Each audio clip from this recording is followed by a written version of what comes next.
Sud Radio, la culture dans tous ses états. André Berkoff, Céline Alonso. Il revient à ma mémoire des souvenirs familiers. Je revois ma blouse noire lorsque j'étais écolier. Sur le chemin de l'école, je chantais à pleine voix des romances sans paroles, vieilles chansons d'autrefois. Douce France, cher pays de mon enfance, bercé de tendre insouciance, je t'ai gardé dans mon cœur. Eh oui, vous l'avez tous reconnu. Et c'est pas mal de parler de la France. Et c'est pas mal de chanter la France. C'est quand elle était bercée de tendre insouciance. C'est vrai qu'aujourd'hui, on ne peut pas dire que c'est la tendre insouciance qui domine. Actuellement, on ne va pas rentrer dans le détail. Mais, on va parler de la France. Et on va parler de la France avec Dimitri Casali, qui publie 2 livres. On va parler d'histoire ensuite. Il part de l'histoire de France par ses grands personnages et chez Flammarion et la France napoléonienne chez Albin Michel. Céline. Et oui, bonjour Dimitri Casali et merci d'être notre invité sur Sud Radio jusqu'à 14h. Alors effectivement, vous publiez chez Flammarion donc l'histoire de France par ses grands personnages. On parlera de votre second livre dans la seconde partie de cette émission. Alors dans ce livre sur l'histoire de France, eh bien vous racontez l'histoire telle qu'on ne l'enseigne plus aujourd'hui. Alors racontez-nous quels sont les héros effectivement qui disparaissent progressivement des manuels scolaires aujourd'hui. Faites-nous la liste. Elle est infinie aujourd'hui. Tous les nos grands héros, nos modèles qui ont bercé notre histoire depuis au moins 2 siècles sont systématiquement effacés, éradiqués parce que alors bien sûr ça commence avec Clovis, mais Charles Martel, alors le vainqueur de Poitiers, il faut surtout pas en parler, ça c'est sûr, mais aussi des personnages plus consensuels comme Saint-Louis, qui est quand même un personnage incontournable de notre histoire, et ensuite les François Ier, Henri IV, Richelieu, dont Jules Michelet disait qu'il était le 3e plus grand personnage de toute l'histoire de France, et complètement effacé, parce que vous voyez, Louis XIV, Napoléon Ier, Napoléon III. Et Napoléon III, avec Richelieu, ce sont les 2 grands sacrifiés de notre histoire, alors qu'on leur doit pratiquement tout. Alors justement, entre hier et aujourd'hui, alors en quoi leur place dans les manuels scolaires est-elle moindre ? Et pourquoi ? Elle a raison, bien sûr, est toute simple. C'est il ne faut le culte de nos grands hommes est assimilé à un culte de la personnalité, comme quoi il ne faut pas de trop grands personnages, il faut couper tous les épis qui dépassent. Il faut les petits hommes un peu nains comme ça, un peu petits, il faut des François Hollande, il faut des... il faut absolument que... Il faut des présidents normaux, des chefs d'État normaux, des empereurs normaux, c'est ça. Parce que des personnages aussi grands leur montrent leur propre médiocrité, bien sûr. Leur rappelle leur médiocrité. Et oui, alors vous précisez effectivement que Louis XIV et Napoléon n'occupent plus que 2 ou 3 pages. En revanche, aujourd'hui, l'esclavage, la traite négrière et la décolonisation ont droit à des chapitres entiers. Alors là, Alors là, chaque année, il faut quand même le dire, chaque année du CM1, puisque le Conseil de la mémoire de l'esclavage a réussi ce challenge, d'avoir chaque année du CM1 jusqu'à la terminale, les élèves, on leur rabâche les oreilles avec l'esclavage et la traite négrière. Traite négrière, celle des Blancs. Bien sûr. Pas les deux autres. Pas les deux autres. Voilà. Parce qu'il faut, vous voyez, il faut toujours culpabiliser. Voilà. Le problème, c'est culpabiliser le peuple français. La France est l'oppresseur de tous ces peuples. Comment voulez-vous que les élèves, que nos enfants aiment leur pays quand après 14 années de cursus scolaire, on leur rabâche les oreilles avec cette lecture culpabilisante de l'histoire de France, alors que justement, moi je pense que l'histoire de France est une des plus belles de l'histoire de l'humanité. La France a été le phare de l'humanité, on va en parler des cathédrales jusqu'à au général de Gaulle en passant par Victor Hugo, l'humanisme de Montaigne, les Lumières. Et là, ce sont que des nouvelles valeurs compassionnelles, la lutte pour les droits de l'homme, la lutte anti-racisme, le droit des femmes. Mais c'est bien. Le problème, c'est la victimisation, c'est la concurrence victimaire. Absolument. Et donc là, ça fait des petits Français, des peuples, des enfants complètement traumatisés, nous avons peur de tout. Et c'est notre histoire qui nous permettra d'affronter l'avenir. C'est ça. Il faut que les Français soient à nouveau fiers de notre histoire pour pouvoir affronter l'avenir et notre futur. Les autres peuples regardez les Chinois, les Japonais, les Sud-Américains, les Russes, eux, ils affrontent les Turcs ottomans. Oui. Alors Dimitri Casali, tout au long de votre livre, eh bien, vous donnez des leçons très intéressantes que vous avez intitulées « Leçons perdues de notre histoire ». La première est sur Clovis. Expliquez-nous pourquoi certains veulent éradiquer sa mémoire. Eh bien, comme celle de Saint-Louis, on en parlera tout à l'heure. Voilà, Saint-Louis et Clovis sont indissociables puisqu'ils rappellent, bien sûr, les racines chrétiennes de la France.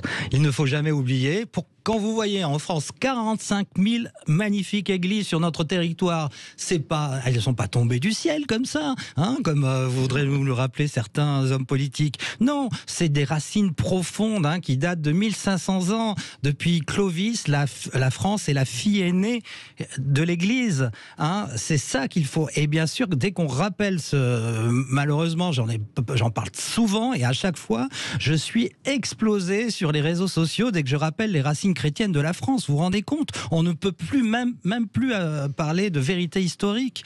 Et bien sûr, Saint-Louis est le roi incontournable qui explique les racines de la France. Il faut comprendre l'âme de la France. Et bien sûr, c'est Saint-Louis qui a été canonisé 27 ans après sa mort à Tunis en 1870.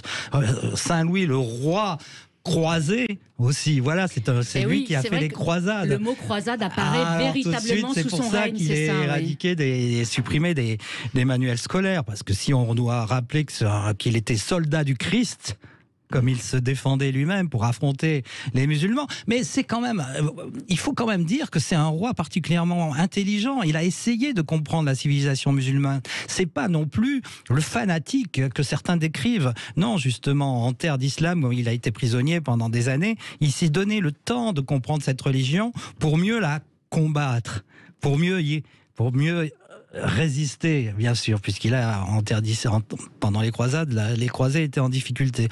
Ça, c'est le moins que l'on puisse dire. Donc, voyez-vous, c'est quand même une ouverture d'esprit et puis surtout une ouverture internationale. Il est devenu l'arbitre des Européens. C'est pour ça qu'il était respecté par les autres pays, comme l'Angleterre ou comme les princes teutoniques, etc. Donc, il était vraiment sur tous les champs de bataille et un personnage comme très ça. Courageux aussi. Et très courageux, extrêmement chevaleresque. C'était le roi chevalier, le roi de justice et le soldat du Christ. Il est tout. Donc, roi bâtisseur, roi des pauvres aussi. Roi des pauvres. Hein, ouais.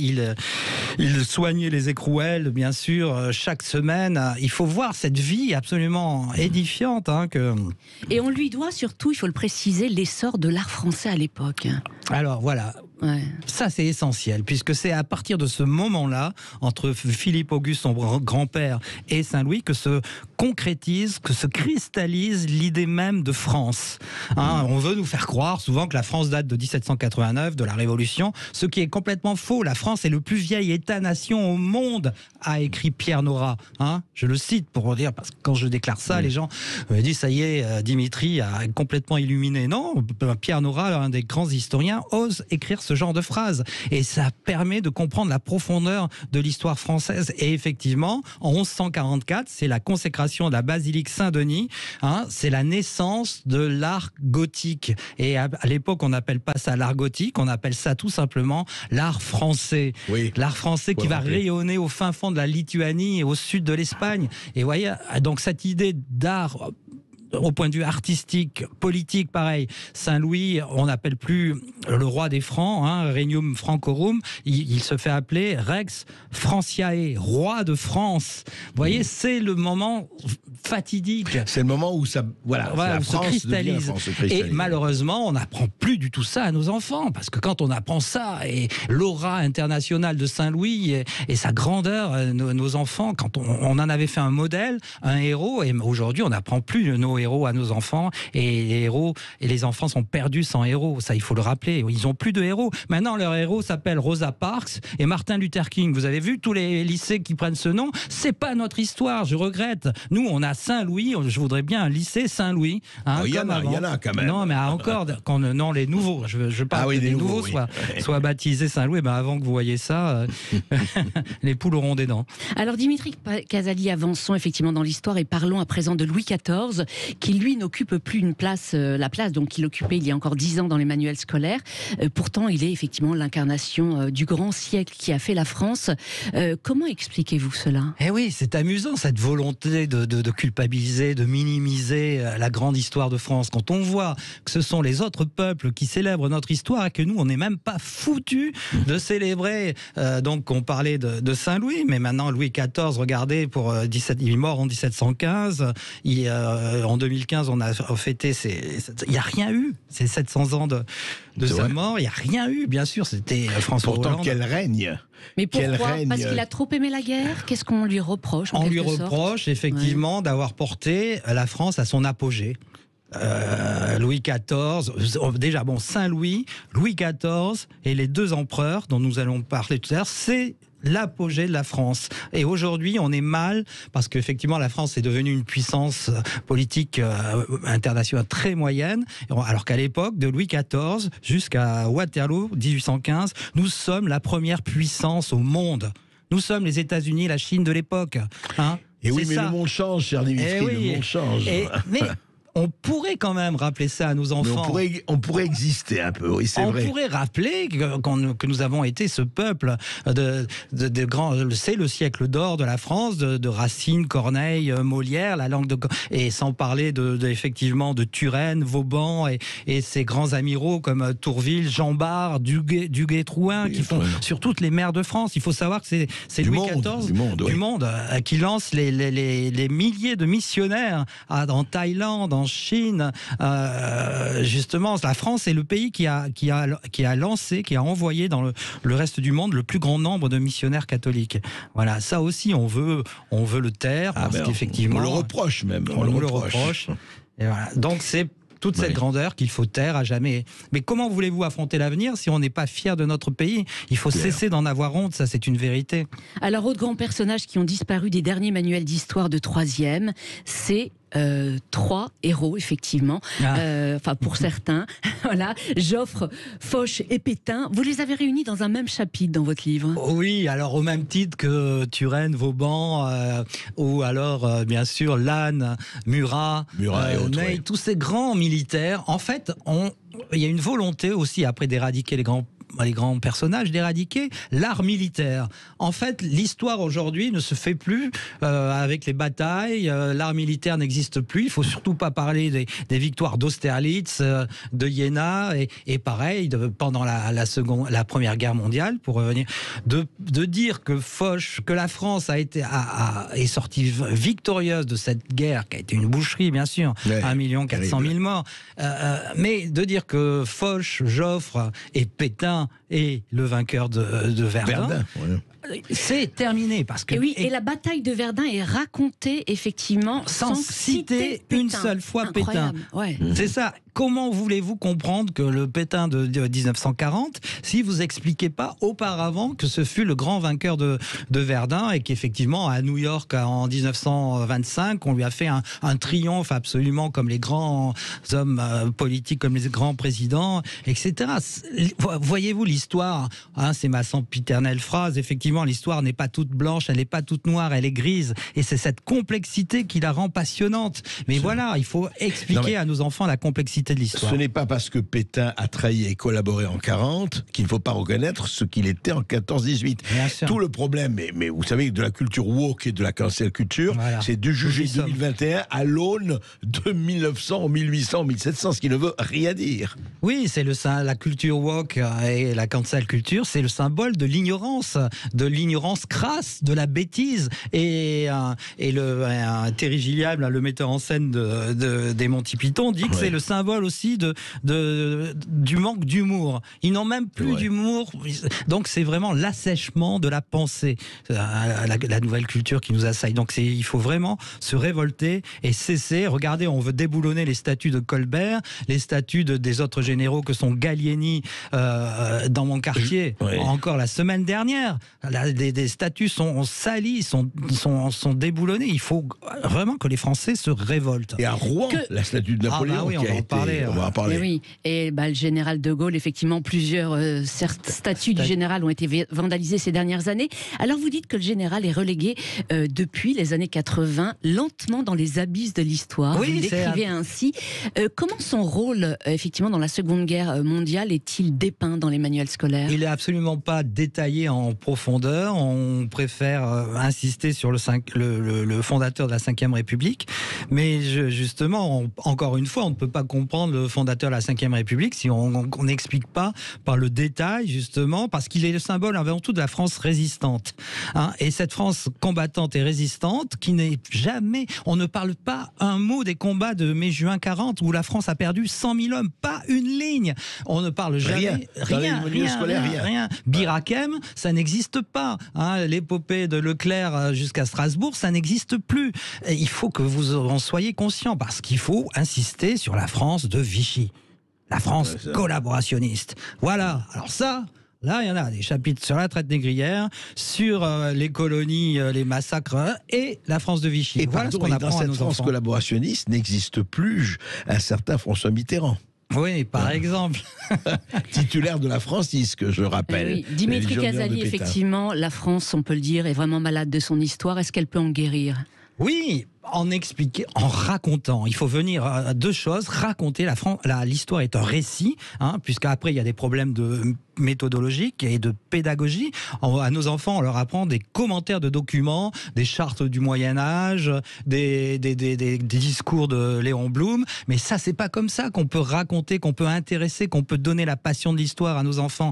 Il faut leur raconter toute l'histoire. Et pareil sur ces statues, sur Colbert qui veulent être déboulonnés, par exemple, ou Foch. Il faut raconter tout ce qu'ils ont fait et même leurs ombres. Chaque grand personnage a une part d'ombre. Il ne faut pas en avoir honte, c'est tout. Dimitri Casali, on va se retrouver dans un instant sur Sud Radio et on va parler donc de la France napoléonienne. Que doit-on à Napoléon Ier et à Napoléon III? Réponse dans un instant sur Sud Radio. Sud Radio, la culture dans tous ses états. André Berkoff, Céline Alonso. À l'école, quand j'étais gamin, mon nom sonnait pas bien français. J'étais la risée des copains, ils m'appelaient la paillonnée. Mal fringué dans ma peau pas bien, j'étais banda par les boudeurs. Je bouffais les mots des bouquins, j'avais l'âme et la tête ailleurs. Napoléoné, Napoléoné, Napoléoné, Napoléoné, Napoléoné, Napoléoné, Napoléoné, Napoléoné. Je m'imaginais... Et oui, Serge Lama, Napoléoné, effectivement, ça date de 1983, c'est un très bel opéra, mais vous allez voir celui de Dimitri Casali, Historique, ce ne sera pas non plus, mais là, quand même, on est dans l'année du bicentenaire de la mort de Napoléon Ier, 5 mai 1821, et moi je dois dire juste un mot, j'étais assez quand même déçu. J'aurais pu faire un peu plus, vous ne trouvez pas, Dimitri Casali? Franchement. Vous vous rendez compte, si Napoléon avait été russe ou chinois, imaginez un instant Napoléon russe ou chinois. C'est des célébrations immenses de 500 000, 1 million de personnes réunies. Même les Anglais, ils réussissent à réunir pour Trafalgar 500 000 personnes qui célèbrent leur histoire. Nous possédons le plus grand personnage, c'est le Français le plus populaire au monde. Il faut voir Napoléon en Chine, les rois du poulet chinois payent aux enchères, rachètent tous les bicornes de Napoléon, 1 million d'euros pièce. Il faut savoir. En Chine, en Corée, au Japon, partout, en Amérique latine, bien sûr. Et nous, bien sûr, qu'est-ce qu'on a eu? On a eu un petit discours, un tout petit discours. Bon, vous me direz, c'était mieux que rien, mais quand même. même. Vous vous rendez compte, c'est bien l'esprit français, ça. On n'est pas capable de célébrer nos grands hommes parce qu'effectivement, Napoléon a rétabli l'esclavage en 1802. Mais en 1802, je le répète et je le redirai encore, la planète entière pratiquait l'esclavage. Bien sûr. Eh oui. Alors Dimitri Casali, effectivement, vous publiez donc chez Albin Michel La France napoléonienne, un livre qui propose un voyage inédit à la découverte donc de plus de 100 sites et monuments légués par Napoléon Ier et Napoléon III. Alors ces deux empereurs, vous le racontez merveilleusement bien dans ce livre, ont modifié, bouleversé, embelli la France plus qu'aucun autre chef d'État. Mais l'œuvre la plus importante a été accomplie par Napoléon III. Napoléon III, il a mis toute son âme pour vous donner un Paris inoubliable. Ce soir, il y aura du rire et des larmes, du fraîche cancan, du fou et du charme. Les visiteurs accourent du monde entier. Paris Napoléon III, cette chanson est extraite donc de l'opéra rock Histo-Rock sur l'histoire de France que vous avez créé, Dimitri Casali. Alors Napoléon III, vous le racontez dans votre livre, c'est le véritable créateur du Paris d'aujourd'hui en 18 ans de règne. Alors expliquez-nous comment il a transformé et modernisé surtout la capitale. Oui, c'est un... Alors, j'aimerais quand même ajouter, je suis accompagné du groupe Histo-Rock. Voilà, je suis pas tout seul à recréer un aussi grand. Donc, Napoléon III, c'est le Paris que vous voyez chaque jour, chers Parisiens, ou même chers visiteurs, puisque c'est un des lieux touristiques les plus visités au monde. C'est un Paris Second Empire, c'est un Paris Napoléon III. Quand on a appris, moi j'ai découvert en écrivant ce livre qu'on parle d'Haussmann, mais non. Le vrai décideur, d'ailleurs Haussmann l'écrit maintes fois, celui qui décidait tout. Le patron de Haussmann. Le patron, voilà, qui décidait de chaque artère, il avait une immense carte derrière son bureau aux Tuileries, où chaque jour, il mettait des petits drapeaux multicolores pour suivre l'agrandissement, les travaux colossaux, puisqu'en 18 ans, aujourd'hui, on pourrait plus faire ça. Il a bouleversé Paris pour le rendre absolument inoubliable. Qu'est-ce qu'il a créé concrètement? Donc, il a créé, bien sûr, toutes ces... l'opéra Garnier, bien sûr, avant tout, mais surtout les grands boulevards, les grandes artères. Son idée, c'était de donner de l'air à Paris. Ça sonne étrangement moderne aujourd'hui, puisqu'il faut rappeler que les épidémies de choléra, celles de 1832, de 1848, faisaient 200 000 morts tous les 7 ans, 8 ans. Et Napoléon III avait compris qu'il fallait aérer la ville et l'assainir. Oui. Quand vous savez que dans le 2e arrondissement ou le 9e arrondissement, il y avait 150 000 habitants au kilomètre carré. Vous vous rendez compte, on est à 26 000 aujourd'hui. C'est énorme, c'est-à-dire c'était là une putréfaction, c'était vraiment un manque d'hygiène. 6 enfants sur 7 ne passaient pas l'année de leur naissance. Vous vous rendez compte, on est en 1848. Oui, c'est pas si loin. C'est pas si loin. Et c'est grâce à Napoléon qu'il a assaini, qu'il a agrandi et qu'il a embellit à jamais notre capitale. Malheureusement, personne ne le sait parce qu'il est trop mal connoté. On va en parler sans doute. Oui, on va en parler tout à l'heure. C'est vrai qu'il a créé de nombreux espaces verts. Tous les espaces verts. Napoléon III, c'est l'empereur socialiste, entre guillemets. C'est pas le socialiste d'aujourd'hui, mais c'est vrai. Oui, vous dites qu'il a été le champion, effectivement, du progrès social. Il voulait que chaque ouvrier puisse avoir un square, où aller, justement, où faire jouer ses enfants à moins de 10 minutes de chez lui. Tous les Buttes-Chaumont, le parc Montsouris, bien sûr, le parc Boulogne, de Boulogne et de le Bois de Vincennes. C'est lui qui a créé tout ça. Donc Dimitri Casali, on peut dire aujourd'hui, je pense sans susciter de controverse, que Anne Hidalgo marche tout à fait sur les pas de Napoléon III. Enfin, je ne dis pas qu'elle l'atteint, mais elle n'est pas loin. On lui doit les fameuses fontaines Valas, et les bancs de Péné. Ah non. Vous parlez des fontaines Valas. Vous ne parlez pas des pissotières qu'Anne Hidalgo a fait installer sur les Champs-Élysées. Pardon, non, mais je rappelle quand même. Excellent, parce que effectivement, la dernière fois, j'ai voulu acheter un journal là sur Et et en fait, j'ai cherché les kiosques, je les trouvais pas. Alors après, j'ai eu cette envie d'aller pisser, d'uriner, et j'ai été vers un kiosque. Et c'était un kiosque à journaux, nouvelle version, Paris Hidalgo. Donc c'est le Paris bobo écolo qui est en train de nous. En fait, c'est fondamental ce qui est en train de se passer sous nos yeux. C'est que ce Paris inoubliable, ce Paris, l'âme romantique de Paris qui fait venir donc jusqu'à 90 millions de visiteurs au monde, que le monde entier, le Paris, lumière, la ville lumière, que le monde entier est en train d'être complètement enlaidi, pour ne pas dire détruite par cette nouvelle mairie écolo bobo que l'on voit aussi à l'œuvre à Bordeaux, à Grenoble et à Lyon. Eh oui. Alors revenons à Napoléon III, effectivement. C'est lui le décollage économique de la France à l'époque. On le doit à Napoléon. L'essor des chemins de fer, l'industrialisation, la recherche scientifique, tout ça. Il a tout développé. Il a tout fait, en fait. Et c'est vrai que cette prospérité, cette économique rare dans l'histoire de France, c'est la plus grande période de prospérité, excepté les 30 glorieuses de l'après-guerre, avec des taux de croissance de 6-7%, et qui nous ont permis justement de construire la France que vous voyez, même on va en parler aussi dans les régions et dans les provinces, cette France qui est typiquement Napoléon III. Et c'est dû effectivement au développement économique, puisque la révolution, le décollage économique de la France date effectivement de Napoléon III, qui a su allier le monde de la finance, avec les frères Pereire et tout ça, avec des décisions étatiques fortes. C'est sûr qu'avec lui, ça allait vite et bien. Eh oui. Alors en région, justement, vous en parliez, quelles sont les principales œuvres aujourd'hui de Napoléon III, mais aussi de Napoléon Ier? Elles sont nombreuses. Oui, parce qu'en fait, les deux œuvres sont indissociables. Napoléon III vouait une admiration sans borne à son oncle, et souvent il a récupéré les plans. On le voit très bien pour Paris, effectivement, où il a prolongé la rue de Rivoli jusqu'à la Bastille. Tout ça, c'est ça, donner de l'air et pouvoir circuler, parce qu'en fait, toutes les villes ont besoin. Les villes sont le centre, c'est des centres d'affaires, des centres économiques. Ce que ne comprennent pas ces écolos bobos, c'est qu'en fait, à vouloir tout aseptiser et déconstruire, ça ruine les échanges commerciaux et ça ruine le peuple français. Ils n'ont pas compris, et justement de vouloir ghettoiser chaque quartier de Paris, de Bordeaux, puisque Bordeaux, je lisais un papier dans Le Point de ce matin, c'est tragique ce qui se passe à Bordeaux avec la nouvelle mairie.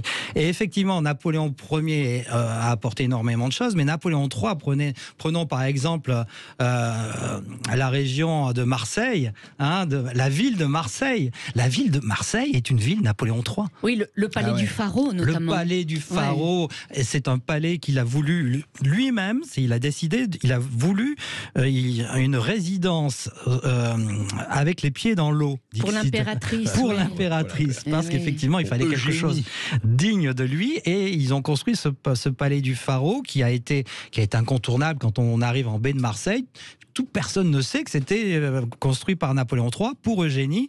Et effectivement, après la chute de Napoléon en 1870, il y a eu un procès qui a duré 12 ans avec la mairie de Marseille, qui voulait, puisque la vraie propriétaire c'était Eugénie, comme à Biarritz d'ailleurs, puisqu'elle possédait en bien ses biens propres. Et bien, au bout de 12 ans, elle a gagné son procès. Et bien, grande impératrice, bien sûr, elle a cédé ce palais à la ville de Marseille, à condition qu'il en fasse quelque chose d'utile à l'intérêt public. Et il fut longtemps un hôpital, une université médicale, mais aujourd'hui, il sert de réception, c'est amusant, pour les grandes réceptions officielles.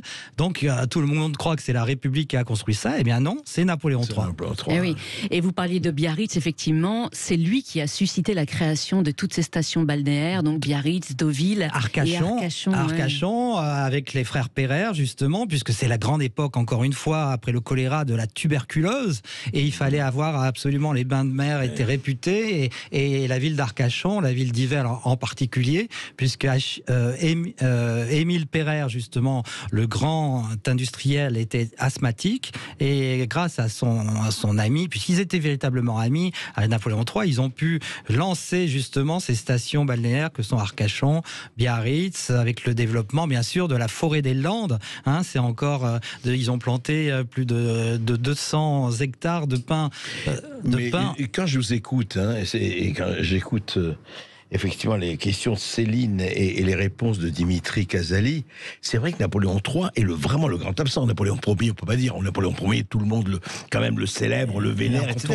Ouais. Napoléon III, mais il a l'impression qu'il a toujours disparaît. eu mauvaise presse, Napoléon III. C'est ça aussi. Parce qu'en fait, il arrive tout de suite la Troisième République, mais la Quatrième et la Cinquième aussi veulent absolument minimiser son rôle, faire croire. Mais pourquoi il a autant été dénigré? Victor Hugo, c'était Napoléon le Petit. Le principe de base, c'est que la République, toutes les institutions, quand on sait que toutes les institutions fondatrices du Conseil d'État au droit de grève, c'est Napoléon III, tout ce qui la France, en fait, doit tout aux deux empereurs. Et la République veut absolument gommer cette influence absolument incontournable. Mais la vraie raison, pragmatique, c'est aussi que Napoléon III a fait un coup d'État, donc il ne faut absolument pas parler d'un empereur autoritaire, même si, encore une fois, on pourrait apprendre à nos enfants que c'est le seul régime autoritaire qui évolue vers un régime parlementaire.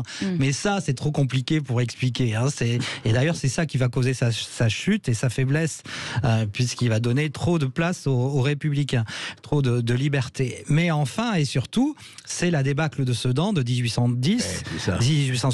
Il est vaincu dans la défaite, mais bon, c'est vrai que c'est une défaite. Malheur aux vaincus. Malheur aux vaincus, effectivement. Et oui, mais Dimitri Casali, alors aujourd'hui, selon vous, est-ce que Napoléon III mériterait de reposer aux côtés de Napoléon Mais bien sûr. J'avais même fait une pétition qui avait fait beaucoup de bruit parce que le ministère des Affaires étrangères britannique m'avait répondu, alors qu'en France, tout le monde s'en fout, de faire revenir les cendres de Napoléon III pour qu'il repose aux Invalides. Ils sont en Angleterre. Oui, depuis plus de 150 ans. Elles sont là-bas. En Angleterre, mais vraiment, il avait prévu, Napoléon III, de reposer à Saint-Augustin. Donc c'est vrai que Saint-Augustin a été bâti pour recevoir des cendres de l'empereur. Aujourd'hui, ce serait la moindre des choses de faire revenir ce grand empereur, cet immense empereur socialiste. Encore une fois, il faut rappeler qu'il a dessiné les HLM, les premières HLM pour ouvriers de Paris, c'est lui qui les a dessinés de sa main. Et oui, toutes les cités ouvrières. Voilà, boulevard Diderot, boulevard Rochechouart, c'est lui qui a dessiné ça de sa main. Voilà. Et oui, et grâce à lui, effectivement, à l'époque, la misère a reculé. Auditeurs du Sud Radio, nous relançons la pétition Dimitri Casali. Est-ce que vous êtes d'accord pour que Napoléon III revienne à Saint-Augustin aux Invalides. Aux Invalides. Alors effectivement, chers auditeurs de Sud Radio, êtes-vous pour ou contre le fait que Napoléon Ier et Napoléon III reposent donc ensemble aux Invalides, et qu'une place aussi, ou une avenue, ou une rue de Paris, surtout les célèbres, parce qu'il n'y a toujours pas, effectivement, ils n'ont pas été honorés par la capitale. Alors de même, si vous voulez réagir à ce qui s'est dit précédemment dans l'émission sur l'histoire de France telle qu'elle est enseignée aujourd'hui, selon vous, l'école républicaine est bien redit-elle ses valeurs fondamentales? Appelez tout de suite le 0826 300 300 et prenez la parole dans un instant sur Sud Radio. Sud Radio, la culture dans tous ses états. André Berkoff, Céline Alonso. Jusqu'à l'édit de Nantes, édit de tolérance, les guerres de religion ruinaient la France. Catholiques et protestants s'entretuaient. Henri IV de Navarre est au roi, contesté. Ah, ça pour sûr, j'ai été contesté. Il faut dire que je suis né catholique dans une famille protestante. À la mort de mon père, j'ai été converti au protestantisme avant que de redevenir catholique pour épouser la petite Margot de Valois. Et ensuite, je suis redevenu protestant quand je me suis éloigné de cette famille de dégénérés. Tout ça, c'est sûr, ça n'a pas aidé le pays à m'accepter comme un lieutenant de Dieu sur terre. Mes amis, si vous perdez vos étendards, ralliez-vous à mon panache blanc. Vous le trouverez au chemin de la gloire. La victoire d'Ivry lui ouvrit les portes de Paris. Henri IV pardonna et rendit la paix à tout le pays. Ralliez-vous à la laïcité. Vous la trouverez. Ralliez-vous à la laïcité. J'adore, ralliez-vous à la laïcité. C'est autre chose que les sermons imbéciles que l'on entend du matin au soir sur pour et contre la laïcité. C'est autre chose. Vive Bayard et vive Henri IV. Et oui, c'est possible. Et voilà. Et en fait, c'est ça, c'est Histor-Rock. Histor-Rock qu'on va voir bientôt, effectivement. Cet opéra rock de Dimitri Casali et de tout son collectif, effectivement, l'histoire de France par le rock. Parce que, vous l'avez dit, l'histoire ne s'apprend pas par cœur, mais Elle s'apprend par le cœur. Voilà, Ah, c'est joli. absolument. Alors ce projet, c'est avant tout, faut le rappeler quand même, un projet éducatif innovant, Dimitri Casali, racontez-nous.